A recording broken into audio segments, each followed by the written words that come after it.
ਲੂੰਬੜੀ ਸੀ ਇੱਕ ਖੇਡਣ ਦੀ ਤੇ 5-7 ਕੁੱਤੇ ਪਏ। ਉਹਨਾਂ ਨੇ ਲੂੰਬੜੀ ਨਸਾ ਲਈ।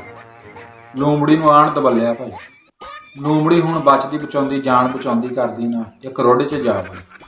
ਜਦੋਂ ਰੁੱਡ 'ਚ ਵੜੀ ਤਾਂ ਅੱਗੇ ਗਿੱਦੜੀ ਬੈਠੀ। ਜਦੋਂ ਲੂੰਬੜੀ ਨੇ ਗਿੱਦੜੀ ਨੂੰ ਵੇਖਿਆ, ਲੂੰਬੜੀ ਗਿੱਦੜੀ ਦੀ ਮਾਸੀ ਹੈ। ਲੂੰਬੜੀ ਬੜੀ ਤੇਜ਼ ਹੁੰਦੀ। ਉਹਨੇ ਕਿਹਾ ਮਾਸੀ ਕਿੱਦਾਂ?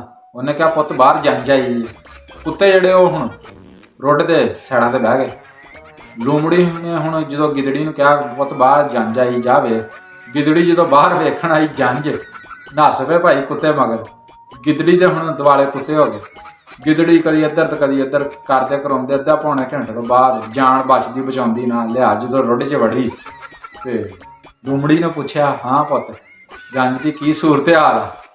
ਅੱਗੋਂ ਗਿੱਦੜੀ ਕਹਿੰਦੀ, ਮਾਸੀ ਜੰਝਾਂ ਤਾਂ ਬੜੀਆਂ ਵੇਖੀਆਂ ਪਰ ਖਿੱਚਾ ਧਰੂਈ ਵਾਲੀ ਜੰਝ ਪਹਿਲੀ ਦਫਾ ਵੇਖੀ। ਗੱਲ ਕੋਈ ਸਾਡੇ ਸਿਆਸਤਦਾਨਾਂ ਦਾ ਹਿਸਾਬ ਇੱਦਾਂ ਦਾ ਹੋਇਆ, ਕੋਈ ਇਲੈਕਸ਼ਨਾਂ ਦਾ ਹਿਸਾਬ ਇੱਦਾਂ ਦਾ ਹੋਇਆ। ਇਲੈਕਸ਼ਨ ਤਾਂ ਬੜੇ ਵੇਖੇ ਪਰ ਖਿੱਚਾ ਧਰੂਈ ਵਾਲੇ ਇਲੈਕਸ਼ਨ ਪਹਿਲੀ ਦਫਾ ਵੇਖਣੇ ਆ।